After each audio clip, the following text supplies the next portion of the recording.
Montana Territory. June 1878, the sheriff's spurs clinked hard on the wooden floorboards as he stepped out of the meeting hall, his voice still echoing behind him. Effective immediately, Josephine Vale is banished from the town of Hollow Creek. Josephine stood in the street with her arms wrapped around the thin shoulders of a shaking boy no older than 5. His name was River. His mother had died in childbirth 2 weeks ago, and no one had come for him. Josephine had taken him in, fed him, washed him, and let him sleep on her small cot near the stove. Now the town said she had overstepped. She did not cry. She just held River tighter as the townsfolk turned away, their faces stiff with judgment. Her bonnet was askew in the wind, and dust clung to the hem of her dress, but her eyes were steady and dry. "You knew the rules, Josephine," the sheriff had said inside. "He has no kin. We do not take in strays. You are unmarried. You have no place raising a child that is not yours." She had spoken only once. Then let him starve in the street. Is that what Hollow Creek is now? Now, with her few belongings tied in a canvas sack, Josephine walked toward the edge of town. River held her hand tightly. She did not know where they would go. The mountains to the north were still snow-capped. The plains to the south were dry and bare, but they would keep walking. By sundown they reached the edge of old cattle land, where the grass grew uneven and the wind whipped harder. Josephine's feet ached and River had fallen asleep on her back, his arms wrapped around her neck. She shifted his weight and kept walking. A rider appeared near the ridge just before dusk. He was tall in the saddle, dust-covered, with a rifle strapped across his back and a tired sorrel horse beneath him.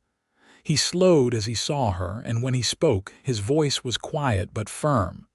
"You lost?" he asked. Josephine looked up. "No. Just leaving."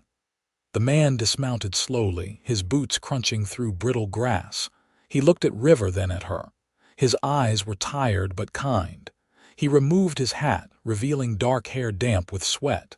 "You walking with a child out here this hour?" he asked. "We were told to leave Hollow Creek," she said simply. He studied her face. "What for?" "For keeping him alive," she said. "His mother died. No one wanted him." The man's jaw tightened. Then he looked down at the boy again. "And now you are what his mother," she hesitated. "I do not know what I am, but I was not going to leave him." The man nodded once, slow. "Name's Nolan Vester," he said, offering his hand. "Got a place 5 miles west. You can stay the night. Got some stew left over. Warm bed." Josephine glanced at River. "We don't want trouble." "I would not offer if you were trouble," Nolan said. "And if helping a child gets you thrown out, then you have got 2 more to love now." She stared at him, her lips parting slightly. "2?" Nolan's eyes turned toward the horizon. A small shape was approaching on horseback, a girl with long black braids and dusty cheeks. As she got closer, she waved. "That is my daughter, Nolan said. "She is 9. Her mother died 4 winters ago. It's been just a since." Josephine's throat tightened. Nolan gently touched her elbow. "You can ride the rest of the way with us." Nolan's homestead lay in a shallow valley surrounded by willow trees and tall grass. The cabin was small but well kept, with smoke curling from the chimney and a corral nearby where a few cattle roamed. Took River's hand as soon as they arrived and showed him the chickens, whispering to him like they had been friends forever. Inside, the smell of stew filled the air. Josephine sat by the fire, her boots off, her hands shaking a little now that the weight of the day had caught up with her. Nolan filled a plate and handed it to her without a word, then knelt to stoke the fire. When he looked at her again, his voice was soft. "Why did you do it?" he asked. "Why risk everything?" Josephine looked at the sleeping boy curled near the hearth. "Because someone had to." Nolan nodded, then stood and poured himself coffee. "That is what Ree's mother used to say, about everything." Josephine watched him. In his movements there was no rush, no demand, just quiet steadiness. She had not known what kindness looked like in a man until now. That night she slept in the loft with River curled beside her. Before she closed her eyes, she glanced down at the fire and saw Nolan still awake in his chair, watching the flames, his face unreadable. The next morning, Nolan was already outside, splitting wood. Josephine brought him a tin of coffee. He took it, their hands brushing. "You planning to stay long?" he asked. "I do not know," she said. "I was not planning anything after yesterday," he nodded. "I could use help here. Can be a handful and the cattle need watching." She tilted her head. "You are offering me work. I am offering you a place," he said. "If you want it." Josephine looked toward the field. River was chasing chickens with both of them laughing. "I do not know what to say," she whispered. "You do not have to say anything yet," Nolan said. "Just stay for now." She looked up at him. "Why are you doing this?" He met her eyes. "Because someone had to." The days passed, and Josephine stayed. She learned to milk goats, mend fences, and read bedtime stories by lamplight. River began to smile more. He followed Nolan around the property, mimicking him, asking questions. Nolan never shooed him away. One evening, Josephine found Nolan in the barn brushing down his horse. She stood in the doorway, arms folded. "You always taken strays?" she asked. He chuckled softly. "Only the good kind." She stepped closer.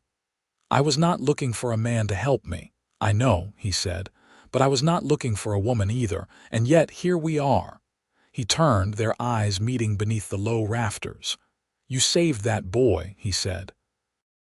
"And you gave him a home when no one else would. That means something." Josephine's voice caught. "I did not expect to find anything after Hollow Creek, not like this." Nolan reached for her hand. "We all get turned away somewhere. But that does not mean we do not belong somewhere else." She looked down at their joined hands. "And you think I belong here?" He nodded. "With me, with us." She leaned into him, her forehead against his chest. His arms wrapped around her, warm and strong. For the first time in months, Josephine let herself be held. And for the first time in years, Nolan held someone like he never wanted to let go. And neither of them did. By late July, the wind turned softer in the evenings, warm with the scent of crushed sage and the last blooms of prairie clover. The hills behind the cabin glowed gold near dusk, and the days settled into a rhythm that felt more like living than surviving. Josephine stood at the edge of the field, her skirts tucked up as she hauled a bucket of water from the hand pump.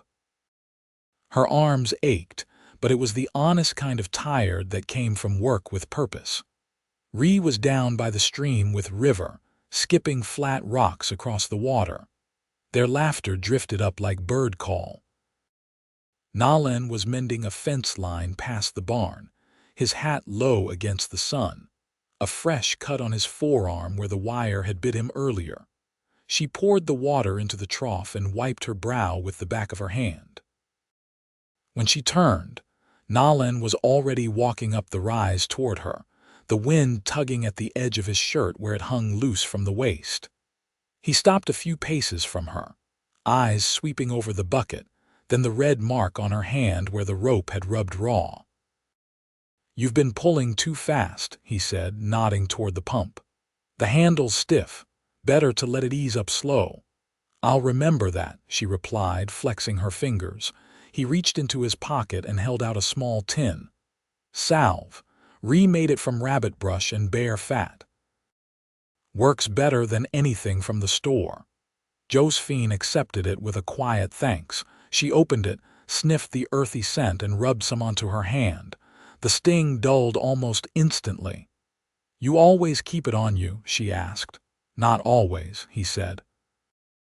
"But I figured you'd be out here today." She glanced up at him. "You watch me that close?" "I try not to," he said, and the corners of his mouth twitched just faintly. "But it's hard not to notice a woman doing more than any hired man I ever had." She looked away, unsure how to answer that, but her heartbeat quickened all the same. At supper, the four of them ate outside. The breeze was light, and Nolan had set up a canvas sheet over the table to keep the sun off. Ree passed around cornbread she'd made with help that morning, her face serious as she waited for praise. River nodded solemnly as he chewed, then gave her a small thumbs up, which made her break into a grin that lit her whole face. "Not too dry?" Ree asked. "No, ma'am," Nolan said. "Best I've had this year." Josephine smiled across the table. "You'll be baking better than me soon." Ree tilted her head. "Could you teach me to sew next? I want to make River a shirt. His sleeves are too short." Josephine nodded, touched by how easily the girl had folded River into her heart. "We'll start tomorrow afternoon." Later, after the children had gone inside to wash up, Josephine lingered by the table, gathering plates. Nolan stood beside her, his hands resting on the back of a chair. The sky was streaked with the last of the day's color, orange melting into violet over the ridge line. "I've been thinking," he said. She looked at him, waiting. "There's a church gathering next week out near Red Bluff. Folks bring pies, play fiddle." "Ain't much, but it's something." Her brow furrowed slightly. "You want to go?" "I want you to come with me," he said. "With the children. It's been a long time since I've gone to anything like that. Figured maybe we could stand to be seen." Josephine folded the cloth napkin slowly. "And what would people see?" "They'd see what's true," he said. "A woman with a spine like iron, a boy who smiles again, a girl who's found a mother's care, and a man who's starting to hope again." She turned fully toward him. The last light caught in his eyes, and for a moment her breath caught. "You're not afraid of what folks might say?" she asked. "I was," he admitted. "But I'm more afraid of not saying what I should." She didn't answer, but her hand brushed his as she passed him the last plate. He didn't move away. That night, as she tucked River into the quilt Ree had given him, Josephine paused beside the window. Nolan's lamp was still on in the barn, a dull glow behind the slats. He hadn't said what he was fixing out there, and she hadn't asked. But she stood there for a long moment, her fingers resting lightly on the sill, watching the shape of him move through the light. The next morning she found a bundle on the table. A new bolt of blue calico, 2 spools of thread, and a packet of needles. Ree beamed. "Pa brought it back from town," she said. "Said you might like to make something of your own." Josephine ran her hand over the fabric, the fine weave smoother than anything she'd worn in years. "He's never done that for anyone else," Ree added. Josephine folded the cloth carefully. "I'll make a dress," she said. "And I think it's time I let him see me wear something new." The church gathering at Red Bluff was held on a wide patch of sun-bleached earth beside an old cottonwood grove. Wagons lined the perimeter, some with teams still hitched, others already unburdened and shaded with quilts tied for cover. Fiddle music floated up from the far side of the clearing, where a few men had gathered with instruments more worn than their boots. The scent of fresh bread and roasted game clung to the air, sharpened by wood smoke, and the faint sweetness of baked apples cooling on a table. Josephine stepped down from Nolan's wagon, steadying River as he climbed after her. She wore the new dress she'd sewn from the blue calico, its sleeves neat, the bodice drawn close with small shell buttons. Her hair was pinned in a way she hadn't bothered with in years, and though the breeze tugged loose a strand near her cheek, she left it. Nolan offered his arm. "We'll keep near the back if that's easier." "I'd rather stand where I can see," she said, slipping her hand into the crook of his elbow. "If they're going to look, let them see everything." He glanced toward her, then nodded once. Children darted past them as they made their way into the fold, Ree chasing after a boy holding a wooden hoop. River hesitated by a table stacked with pies. Josephine gave him a small nod, and he broke into a run, his laughter lost in the hum of chatter.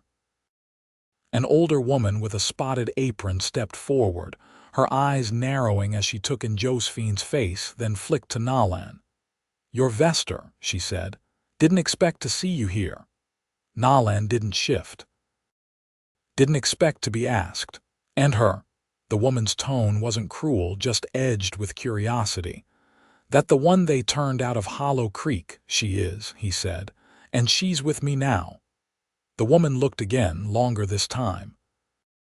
"Well," she said after a pause, "there's stew behind the wagon tarp if you're hungry. Cherry pie's already half gone." She turned and walked away. Josephine let out the breath she hadn't meant to hold. "Is that what passing means here, a bowl of stew?" "Sometimes it's all you get," Nolan said. "Sometimes it's all you need." A man near the musicians called out Nolan's name, and Nolan excused himself with a squeeze of her hand. Josephine wandered toward the tables, weaving between groups of women with baskets and men with worn hats pulled low. No one moved away from her, but few greeted her either. She was not hidden and she was not welcomed until a hand tugged at her skirt. "I made this," Ree said, holding up a small cloth doll stitched from scraps. "It's for River." Josephine crouched beside her. "He'll love it. I stitched the face like you showed me, but I gave it braids." Josephine touched the yarn hair. "She's strong." "She's you," Ree said, then ran off before Josephine could speak. She watched the girl vanish into the crowd, her throat tightening. Someone handed her a tin cup of cider. She turned to find a man with a crooked front tooth and a long scar across one brow. "I'm Abel," he said. "Used to ride fence with Nolan, heard what happened in Hollow Creek. You did right." She searched his face for mockery, found none. "I didn't do it to be called right." "Still," he said, "some of us know what it means to be the one who stays when others turn their backs." She nodded, and he tipped his hat before walking away. That evening, as the sky turned the color of smoldering coals, the fiddlers began a slow reel. A few couples circled the dirt, boots scuffing, skirts swaying. Josephine stood near the wagon watching, her hands clasped at her waist. She didn't expect Nolan to come for her. He was across the clearing, speaking with a man she didn't recognize, both of them serious and quiet. But he did come. He walked straight to her, dust on his boots and sweat darkening his collar. He held out a hand without speaking. She hesitated, then placed her fingers in his.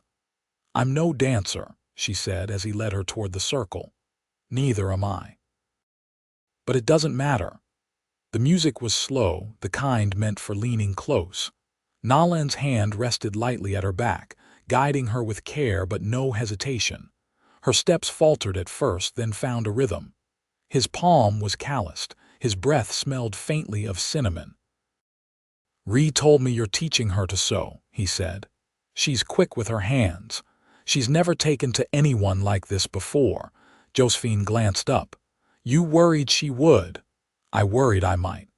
She looked at him fully then, the firelight casting his features in bronze and shadow. "I didn't come here looking for this, Nolan. I know. But I'm not sorry I found it." He didn't smile, not quite, but something eased in his eyes. "Good," he said. "Because I'm not letting it go." The song ended and they stayed where they were, close but not touching now, the space between them filled with something unspoken but whole. Later, as the stars emerged, Josephine sat on the wagon's edge, River asleep against her side. Ree lay with her head in Nolan's lap, her eyes half closed, fingers tangled in the hem of his coat. Nolan's gaze met hers across the curve of the firelight. He didn't speak. He didn't need to. And Josephine, who had once been cast out for choosing love over law, now sat at the center of a circle she had helped make, the warmth of it steady as the flame. By the second week of August, the air grew heavier with heat, and the creek behind the pasture shrank to a trickle beneath the cottonwoods. Josephine rose before the sun each day, stirring biscuit dough while the cabin still held the coolness of night. Most mornings, Nolan was already outside by then, oiling tack beneath the lean-to or checking the water troughs before the children stirred. One morning, she found him near the east fence line, crouched low where a calf had caught its leg in a tangle of brush. He didn't notice her approach until she knelt beside him. "You should have called me," she said, brushing burrs from the calf's flank. He didn't glance up. Didn't want to wake the house. She steadied the animal's head while he worked the leg loose, both of them silent until the calf bolted free with a panicked bleat and disappeared into the tall grass. Nolan sat back on his heels, wiping sweat from his brow with the crook of his arm. "You're up early." She reached for her canteen and passed it to him. "I've been thinking about putting in a small garden, the soil behind the barn's soft enough." He drank, then nodded. "Beans might do well. Maybe squash.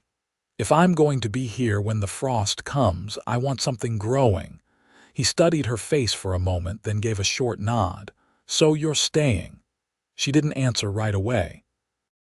The sun was rising behind him, and light touched the edge of his jaw, glinting off the faint stubble he hadn't yet shaved. She touched a blade of grass near her knee. "I think I already have," she said. Nolan stood and offered her his hand.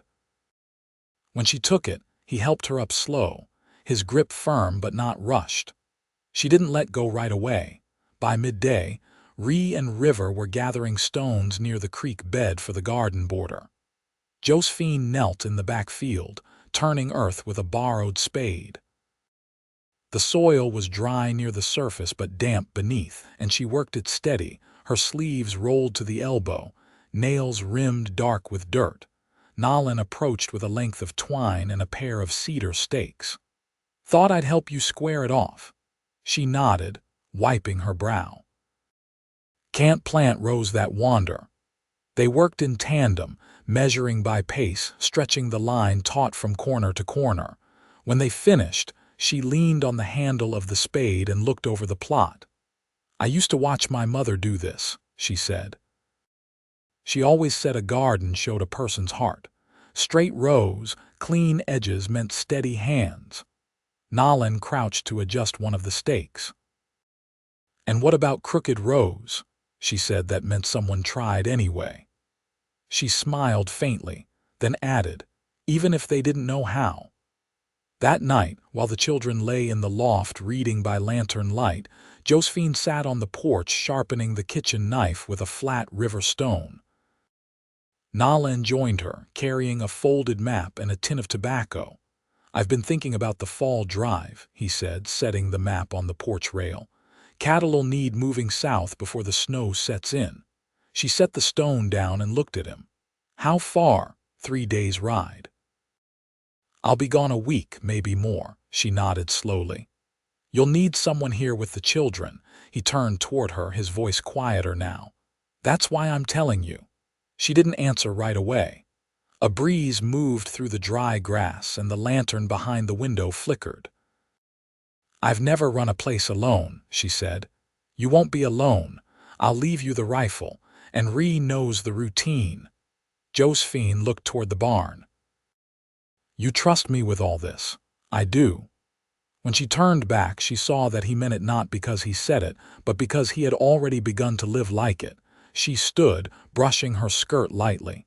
"Then I'll keep it running." He reached for her hand before she could step inside. "Josephine." She paused, fingers resting in his. "I'm not just asking you to watch the place." She looked up and his hand moved to her waist, fingertips brushing the fabric of her dress. "I'm asking you to claim it with me, all of it." Her breath caught, but she didn't pull away. She let the steadiness of his voice settle over her like a second skin, familiar and warm. "I don't want to leave and come back to find you unsure." "I'm not unsure," she said softly. "I just needed to be certain I wasn't building something where nothing could grow." And now, she looked past him, through the dark, toward the faint outline of the garden plot. "Now I see deep roots." He leaned in, his forehead resting lightly against hers. Neither of them moved until the wind picked up, carrying the scent of earth and old wood. By morning, Nolan was gone with the cattle, and Josephine stood at the porch edge, watching the dust settle in his wake. Ree beside her, River tugging at her apron, the weight of the place now hers to hold. And she did, not because she had to, because someone had to and she wanted it to be her.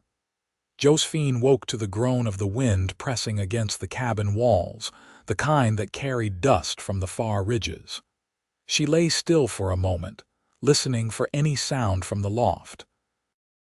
River's soft, even breathing drifted down through the boards.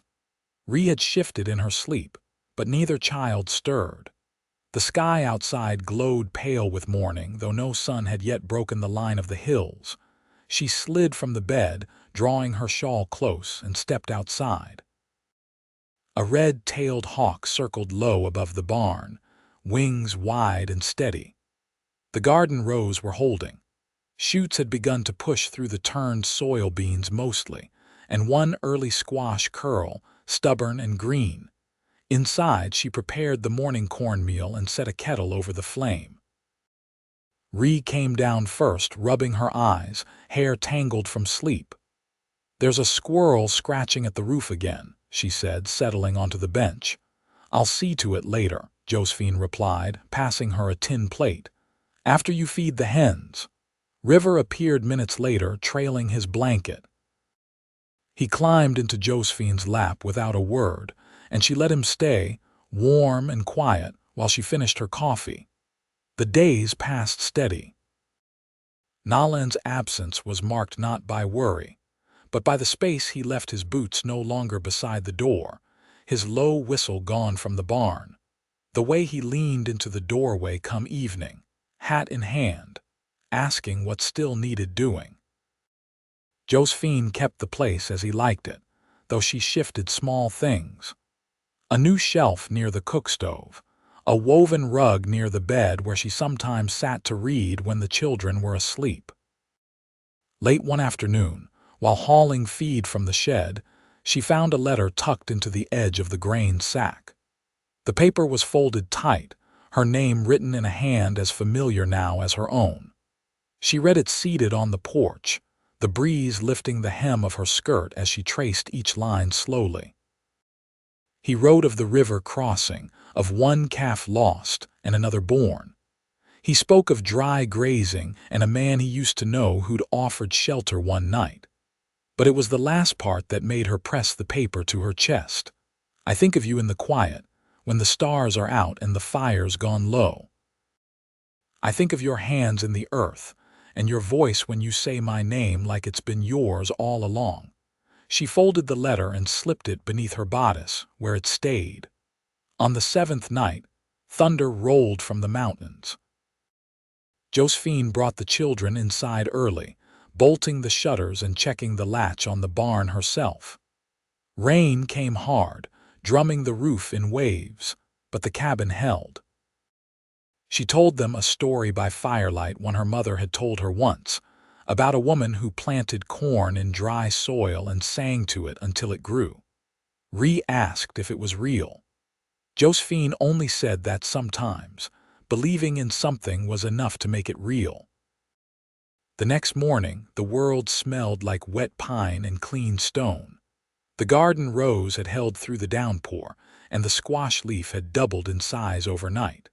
She let the children sleep in and went to the barn alone.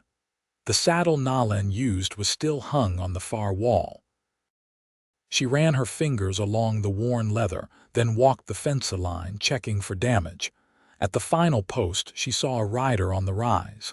He came at a steady pace, hat low, dust clinging to his coat.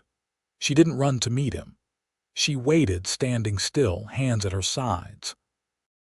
When he reached the gate and dismounted, he tied his horse without looking away from her. "You're early," she said. Couldn't wait any longer. She stepped forward, reached for his hand, and held it in both of hers. "Everyone's safe. The garden's coming in." Ree's nearly finished stitching a shirt for River. Nolan's thumb brushed the back of her knuckles. "And you?" I found my place. He nodded once, then reached into his coat and pulled out a small parcel wrapped in oilcloth. Inside was a silver pin shaped like a sprig of laurel.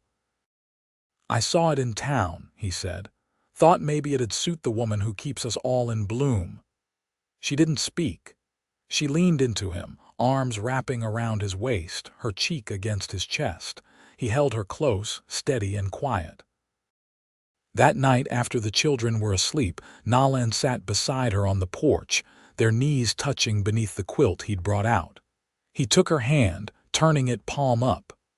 "I want to make a life with you, Josephine, not just a season. A full life." She turned toward him, her voice low. "I was cast out once, told I didn't belong. You belong here. With me. With us." She nodded, and he kissed her gentle and certain, the kind of kiss that doesn't ask but answers. They married beneath the cottonwood grove behind the cabin 2 weeks later, with Ree scattering wildflowers and River holding Nolan's hand during the vows. The preacher from Red Bluff came out on a borrowed mule, and Josephine wore the pin at her collar. They built onto the cabin that fall, adding a second room so Ree could have a space of her own. River helped gather stones for the hearth, and Nolan carved the door frame by hand. The garden doubled by the next spring. Chickens flourished. 2 goats arrived from a neighbor who owed Nolan a favor. And when Josephine began sewing a new blue dress the following summer, it was not because she needed one, but because she wanted to feel beautiful in the place she called home. Ree learned to read novels, and River caught his first fish with Nolan's old rod.